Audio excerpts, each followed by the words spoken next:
So welcome to Developmental, everyone.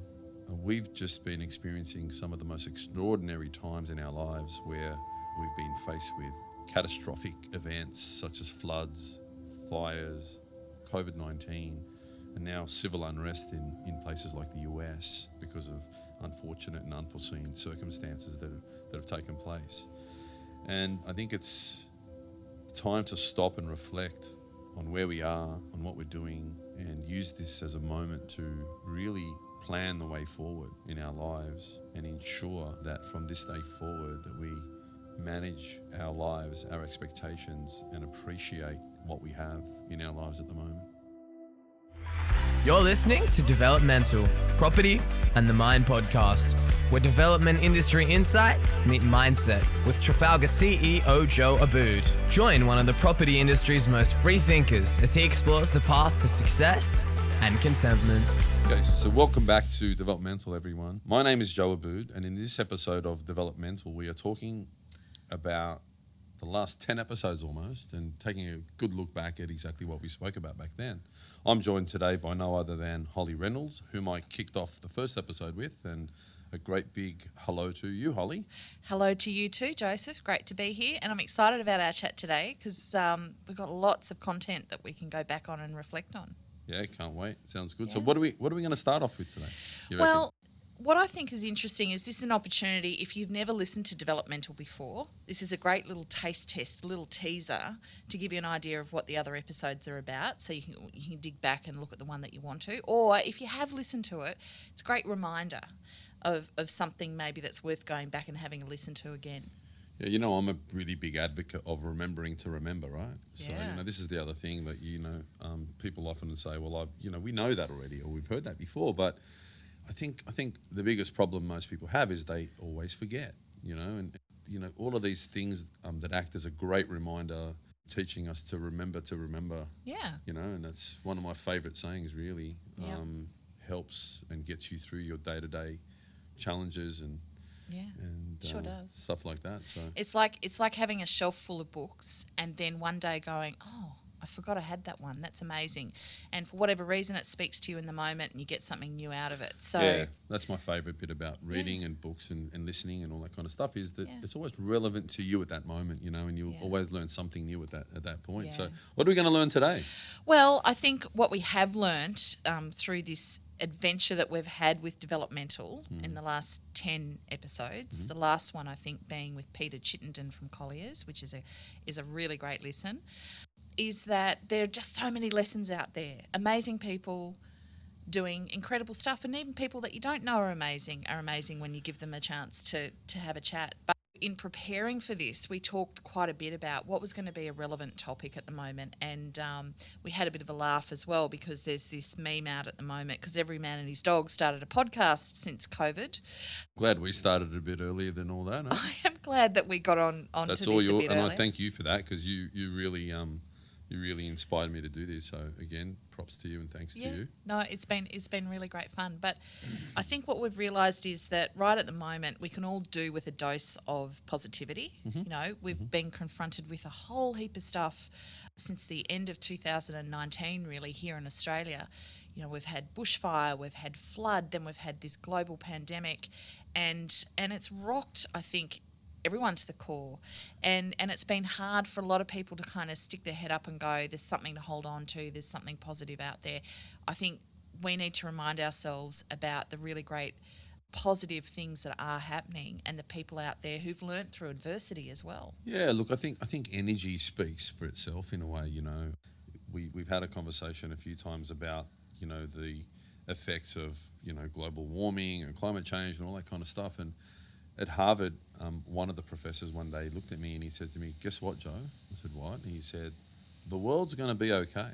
I said, "Why is that?" He said, "Because it's a living organism and all that's happening at the moment is it's trying to get rid of the virus or the various sicknesses and viruses that it's contracted, albeit humans, albeit, affectations because of the things that humans have done to it or whatever the case may be. And just like your body has to heat up in order to get rid of the bacteria or the virus that it's caught, guess what, guys? This is going to be okay. The world will be okay. And history, hundreds and thousands and millions of years that have passed, the world is still here, right? But people have left. They got rid of the things that were affecting it, you know? So, yeah, the world's going to be okay, and, you know, we're just a part of the change and whatever the case may be. The other thing that's important about all this is that someone seems to be drilling upstairs at the moment at the wrong bloody time. But you know what? We're going to take it. It's supposed to be that way, right? That's it. So that's just what it needs to be. Life's not perfect. It tells us that people are at work again, and, It's you know, terrific. post-COVID-19, everyone's back and sort of in the grind. So that's another good sign from upstairs, literally. That is very positive. So let's think about this as the Joe and Holly pep talk for the people out there that I guess maybe need some reminder of some of the key pillars to hang on to. Life is, you know, they're drilling upstairs, life's going on. I want to take you back, Joe, to one of our first conversations with Ian. Yeah. Now, Ian was, you and I did the first couple of podcasts, and that was a little bit about us just having a chat, not unlike what we're doing now. But Ian was really our first guest, and he is really fascinating. He's the head of a global engineering firm that we can't name, which is cool. Oh, he's moved on since then now. Oh, Yeah, so it's all changed. Yeah, he now works for one of the largest private equity firms that owns like Ticketek and all of the ticketing businesses and that now, which right? we probably can't name either. Look, you know what? You know, whoever they are, Yeah. at the end of the day, they've got themselves a serious dude. He's so inspirational, such a, you know, and as his podcast was, you know, he was telling us about the adversity that he had to face as a kid coming into all that. And, you know, eventually, I think what got him through it was that positivity, you know, it's not losing sight of, you know, his vision and his ambition and all that kind of stuff. Yeah. And when through your insecurity, you find security again, you know? So what I also really loved about that discussion with Ian was that he talked about his parents as role models. And he talked about as well, he said, and I quote, "I've always been respectful."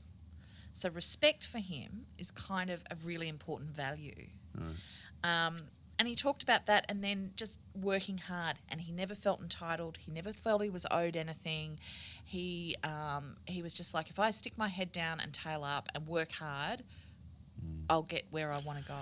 Yeah, look, I think, you know, when I travelled back from Nice, arrived in Sydney, got in a day before the curfew, still went and got tested because my nephew was going through lymphoma, and I felt the responsibility of being tested so that he doesn't get affected by that. You know, upon arrival from that, I went and got tested at Hornsby Hospital. It came back negative within a few days. And then that gave me the energy and the ability to keep travelling and keep doing the things that I was doing. I kept coming to the office. You and I spoke on a regular basis. You were an absolute gem to work with during that period. You helped me through a lot of stuff. You helped me remember often. I think we bounced off each other really well. I think you were the most prominent person in my life at that point that kept ringing every day, checking in, are you okay? You know, when everybody else is going tools down, right? You know, and I think between the two of us and that dynamic that you sort of brought to Trafalgar through that, and to me personally, was exactly that. Respecting, there was, you know, in times of need, that's where you got to step up, guys, you know, and keep your head down and work hard and get through it, because guarantee you, if that's the worst that it's going to get, it's all uphill from here, guys, you know? So, you know, the respect thing was big, and I respect you for the time and energy you devoted to us in Trafalgar, as friends, as clients, all that kind of stuff. You know, and hard work and perseverance, and at the end of that, you know, we kind of through it. I really believe we're through that. Yeah. Well, you're right, and I think that was something that came back to me. I remember talking to my dad through all of this, and I said, oh, you know, strangely I feel okay. I know that we're in a crisis, and Dad's like, yeah, rentals are good in a crisis because, you know, we just get on with it. So that was kind of cool. It was nice to know there's maybe it's something genetic he's passed down, but equally, Joe, it was good to have that like mind to be focused in that area. And I think, yeah, respect, very big word, really important. The next episode we did was with Chris Johnson, and this was merely weeks before Chris Johnson walked away from, he retired out of a role where he was the CEO of Urban Task Force for a long time. Yeah. And, you know, this is a guy in the property industry that has a lot of respect, a lot of runs on the board. He's been the government architect. He's He's done many, many things, too many to list now. You've just got to listen to the episode. That's episode 4, actually, everyone. I think what he was talking about, which I found interesting, was he's a big believer in density and the importance of density in cities and going against the conventional grain, and in a sense, I took courage out of that discussion, the courage to change. Yeah, look, I was in a discussion this morning with another group. One of the themes that came out of there was in line with that exactly, is that you can have some structure around good urban design and have some design parameters used as a guide. I think where we fail as a state, top-down issues, is that everybody wants to start to take things literally and they want to sort of hop on that, but the rules are this and you got to stick to them. The rules should kind of be there are no rules, but within reason. I'm not an unreasonable person. But maybe there's principles rather than rules. So those principles are there and used as a guide, and everybody sort of work within those principles. But guys, there's nothing wrong with a little bit of height, or give a bit of incentive for some design flair and think outside the box. Stay agile, right? Because if everything's just going to be cookie cutter approach, you're going to end up with a bunch of cookies, right? Yeah. But what we want something that's a little bit more diverse and inspirational. And we've got one of the best cities in the world, but we're falling behind. We are falling so far behind. Yeah. And that's because everybody is afraid. Yeah. Right? Fear is the driving factor of outcome in this city. And the day that everybody can make fear their friend is the only day that we're really going to advance through this, right? And really make a difference and stand out, right? That's what we want. We don't just want to be normal. Yeah. Normal's on a washing machine, right? No. What I loved about that chat too was Chris Johnson actually was literally the architect of those design guidelines, but in his own words, he said they were never meant to be a set of rigid rules.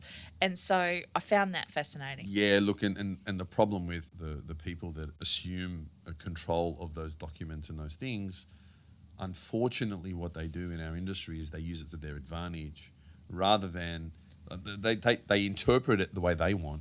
And then they use their clout to impress that upon everyone, which has never been the way it should have been. If you go to the author and ask him what he meant and he gives you a statement that says, I meant it like that, then that should be gospel, right? Yeah. But, unfortunately, that's the bureaucratic system we work in, and everybody's going to manipulate it to their advantage. Yeah. And look, this may well be a discussion for another time, but what's occurred to me during this period of lockdown and isolation, which we're now emerging out of, I've never seen more people in open space than I've seen during this time. So what is that actually going to mean to the way we design? If, taller the tower, the more space at ground level to have these open spaces, right?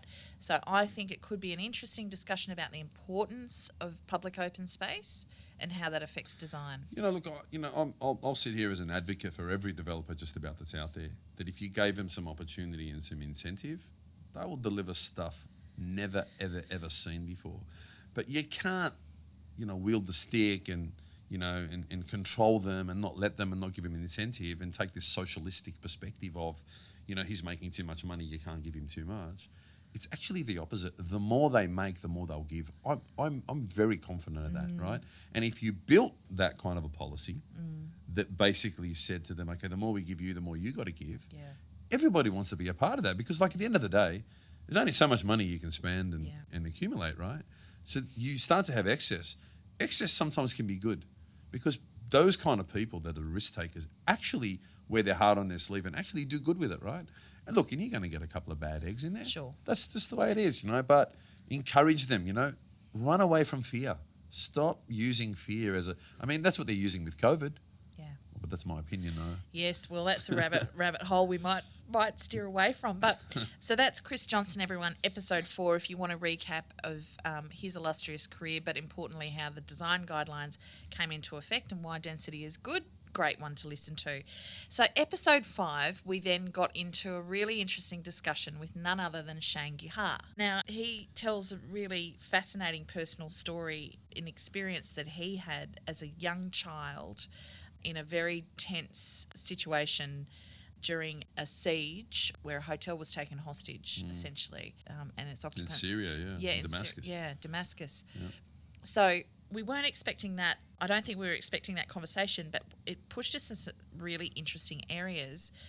I think for me, what came out of it, some of the lessons, what do you recall of that conversation? Look, First, let me ask you know, you. that again, you know, through adversity, you find inspiration kind of thing for me. You know, I think every successful person, and I'm not measuring it with money, I'm just talking whatever success means to each person, are driven by an incident, a moment, a number of incidents or moments in their life that drive them to be the best version of themselves that they can.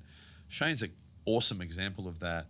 He's a very, very, very accomplished speaker, very good planner, you know, entrepreneur in his own right, hedge fund founder. Like, you know, who would have thought that kid in Lebanon, you know, dealt with adversity with his parents being shot and all sorts of stuff going through there, ends up being, you know, one of the leading planners and hedge fund manager in the country. I mean, totally inspirational. You know, I think, again, like through adversity, they've found inspiration to be the best version of themselves that they can. So, you know, there's a common theme here, right? We can't ignore this common theme, guys. And I think this is the reason why we started Developmental, in fact, was to be able to affect and inspire just one person, right? You know, and that's a pretty cool thing from my perspective, because not all of us come from wealthy backgrounds or a comfortable lifestyle or a life with no stress or disorder or comfort. You know, quite the contrary, actually. Everybody had a story and had their trials and their tribulations, and used that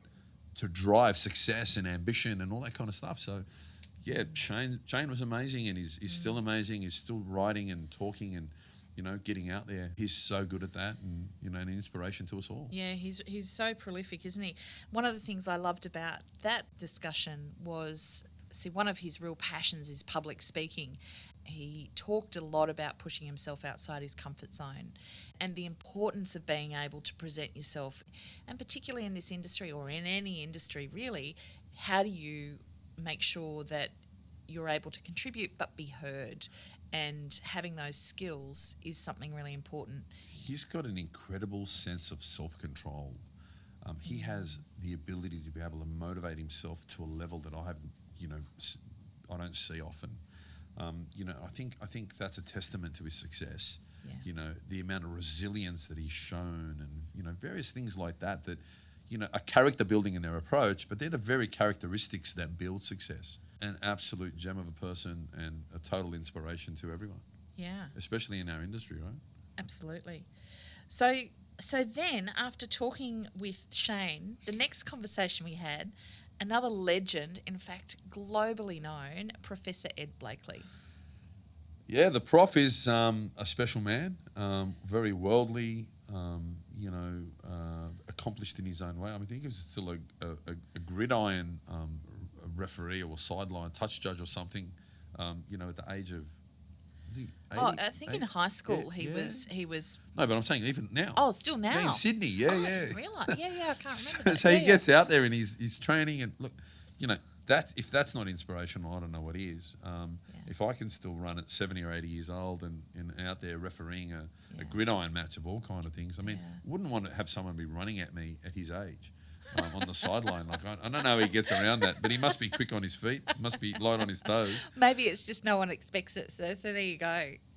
Crazy. Good stuff. So he's fascinating. I know I have many contacts in the industry that you know, they speak so highly of him. He's quite a mentor to many people. Many groups, yeah, many non-profits, you know, Aboriginal Land Council, all those kind of people. You know, he does a lot of work for a lot of people. Inspirational stuff he does too, you know. And he's come to another country, right? Well, so he's not Australian. No, American. But also quite a controversial figure, because he was put in charge of the rebuild after Hurricane Katrina. So that was a controversial time. He talked us through that. So a very interesting discussion, that one. Yeah, look, and I think he's probably one of those guys needed in America at the moment, with, you know, all that stuff going on there at the moment. So, you know, our prayers go out to all those people at the moment and what's going on out there. Extraordinary times, yeah. So then after Professor Ed Blakely, We then talked to none other than Reverend Keith Garner. So you remember that discussion? That was actually just before, it was towards the end of the year, so going into Christmas and about to be one of the toughest times we'd gone through as a country. Yeah, the Rev, again, inspirational in his approach, out of England, a pastor for a long time, assumed the role as CEO of Wesley Mission, and has been a fantastic person to work with. We're working together to deliver that transitional housing development out of Glebe at the moment, and that's a really exciting thing that we work together with you, Holly. Yeah. You guys done an amazing job in dealing with the community and communicating the agenda and the vision that we all seen there. An exciting project that's coming up, and the outcome's almost there, we hope. Fingers crossed within the next few months. But, Keith's a special person in himself to be able to carry an organisation like that within himself, and, a very godlike person. Yeah. I think he really lives that role. Who better than to lead the church than a pastor that has the business acumen to do what he does. Yeah. Inspirational in its own way. From the heavens. Absolutely. And Wesley Mission, what an organisation that is, and every issue we've dealt with in the last 6 months, they've been right there, right on the very front line, helping our community.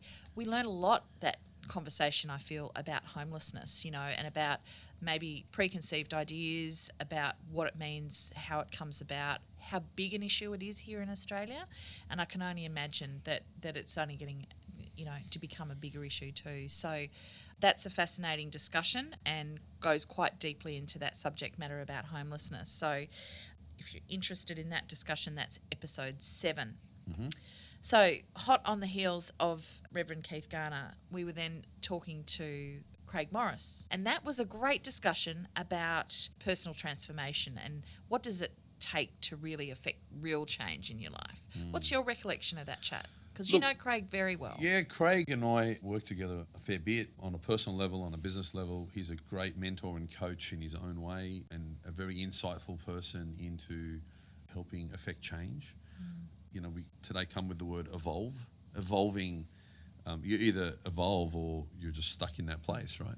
So he's been instrumental in the evolution of us, our employees, our friends and family around me that I've introduced to, all that kind of stuff. So, again, another inspiration to the industry and just the business in itself, and also to personal development. I think we'll go back to, if you're okay, everything around you's okay, right? He's now been using that to some of the people that he's been coaching, right? And they keep telling me, you say that. Like Joe says, if you're okay, everything around you's okay. So, look, and that's something I live by. I can't control you. He emphasised that with me, and he said, the thing that we do best is control ourselves. When we're okay, everything around us is okay. Well, it's truly the only thing we have control over. Correct, but everybody focuses the other way, though, Holly, Yeah. We always want to look at other people and what they do rather than concentrate on ourselves, right? So I think that's an important part of evolving here. It's so important here. I seen something written the other day. I just want to try and look for it as we keep talking, though. But look, something about that discussion with Craig, I remember before he sat down and had the chat with you, I was chatting with him offline, and he told me a brilliant story about his own personal realisation about what he was like in the workplace as a manager and leader, and how he had this, I guess, moment of clarity where he realised that the way he was not serving him. And then that triggered a big change in the way he approached his own personal development and led to many more lessons for him. And I think, having that lived experience of understanding why it was going so badly for him and how he needed to change has probably put him, in such a box seat to be a brilliant guide for so many other people, Yeah, look, he uses himself as an example all the time, and that's one of the strengths that that he's got, and he lives it, right? Again, it's something I read the other day, and it says, as you awaken, you will come to understand that the journey of love isn't about finding the one. The journey is about becoming the one, right? So again, it's about refocusing your energy to yourself, becoming the best version of yourself, and as a direct result of that, intrinsically you become better. And you can't fight fire with fire. The only thing that'll put out a fire is water, right? So love is the answer, guys. You know what I mean? And if you build on that foundation, in any situation that you're in, right? If somebody's having a go at you, someone's is not happy with you, whatever. If you come at them with love, they have no choice but to be just neutralized in that situation, right? They just fall to nothing, because they can't fight that, because it's real. You know, look, that's the essence of where it's going and where it's been. And Craig's was fantastic at helping me remember. Yeah. You know, he helped me build a few things as little reminders, and we had some great sessions together. And he continues to be a good friend and mentor, and you know, we sometimes go out in our drive days and do bits and pieces and that kind of stuff. He joins us. Fantastic person. Yeah. So look, that is a really fantastic discussion. That's episode 8 for anyone who wants to tap back into that chat. Some really nice lessons in there. I think about personal responsibility, really at the end of the day, ultimate responsibility, isn't it? And knowing that really at the end of the day, you're the one that can make a change, right? It's between you and you. You and you, that's it. So then after that, we changed gears a bit. We had a really fascinating discussion with Priscilla Tran. So Priscilla is an absolute young gun in the property industry. Last year was the Urban Development Institute of Australia's Young Person of the Year. Property Person of the Year, among many other accolades that she had last year. What makes her story so interesting was that 12 months in her life was probably the toughest personal time she has ever had, and she talks quite candidly and very openly with us about her real battle with mental health. Yeah, look, mental health is a real live issue. I have friends and family that are dealing with it, you know, for various reasons, you know, and we don't understand the seriousness of this until you're actually faced with it, whether it's you, a dear family member, a friend, or whatever. It's a real live issue, and we touched on this originally when we started the Foundation for Home. We set out to end homelessness in Australia forever. We ended up finding out it's not about money or anything like that. We've come back to that common theme of mental health as the issue.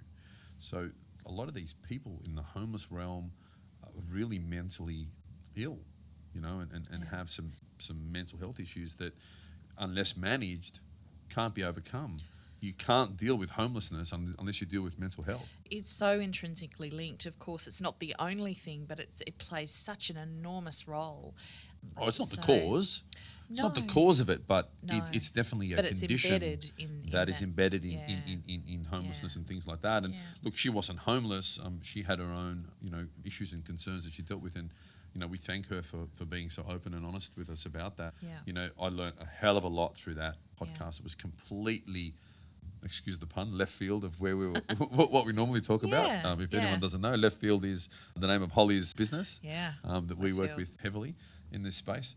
And, you know, it caught me a little bit off guard. I'm not going to lie. It was challenging in its approach. But that's what you want from these. But rewarding, because you know what? Again, if there's one person out there that's got something going, they'll reach out, they'll recognise it, they'll reach out and get some help, whatever, you know. And can I say that actually, according to the stats that we've got, that is one of the most listened to episodes that we've done. I think it really struck a chord. Yeah, I think the topic is absolutely the reason, and another big part of it is Priscilla's network is absolutely phenomenal and amazing, and the response she gets. The response that she was getting just from her network really told the story to us, didn't it? So I feel like that was a really exciting conversation. It was also the very first podcast interview she's ever done, so she really cut her teeth on that. So keep your ears out. I'm sure she'll be doing other things. But in the meantime, listen to episode 9 of Developmental, and that's Priscilla Tran telling us her story, her journey, and how she got through very dark times. So episode 10, what a cracker that was, with none other than Peter Chittenden, National Head of Sales and Marketing Residential for Colliers International. Now, I've known Peter for probably a couple of decades, a really fascinating man, full of energy. What's your recollection of that conversation? You know, one of the most accomplished property sales guys in the country, motivated. You know, I'd known him earlier through a mutual friend, and I never got that from him first. I seen a different Peter in this episode, and really opened my eyes to the real person that he is, right? So, you know, I met him socially through another real estate mate who's one of his schoolmates, and, you know, I think they're King's boys or something, right? And, you know, I didn't see that side of him. You know, I've seen a side of Peter that is phenomenally motivated and inspiring in his own way. And, you know, he spoke about his trials and tribulations through that too. And, you know, look, again, we get back through this, that through adversity we find, the opportunity to improve and work on ourselves. And I think the common theme through all this is every single one of those people worked on themselves and worked on themselves well. You're so right. I was just about to say, everyone has a different beginning story. Yeah. Everyone came from a different place, whether it from struggle street or from a place of comfort and privilege, whether it came from great relationships with parents to no parents or fractured relationships. But these people have that wonderful thing in common.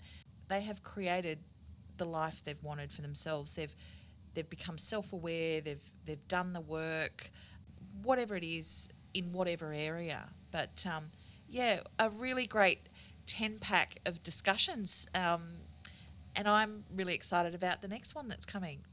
I believe in this 11-11 things, right? So next episode's episode 11. Well, we are the 11th. This is the 11th episode. Oh, we so are there you 11. go. Wow, okay. So we became 11-11, all right. There you Look, go. We're good with that. So we'll this get is to the next episode one. 11, ladies This is and episode gentlemen. 11. We'll get to episode 12. Then How it'll be synchronistic that was, that how you and I did episode 11. There you go. Amazing. The good chatters having a good chat. That's it. So that's it. Just a reminder, everyone. These 10 episodes, Developmental, Property and the Mind, on Apple iTunes, anywhere you get your podcasts. Make sure to download, tell your friends, subscribe, keep listening, and thank you for your support. Always a pleasure, Miss Holly. Thank you, Thank Mr. you. Abood. Thank you. Thanks for listening to Developmental, Property and the Mind podcast. Stay tuned for our next episode, available wherever you get your podcasts. Or to talk to Joe, visit trafalgar.com.au. That's TRIFALGA.com.au.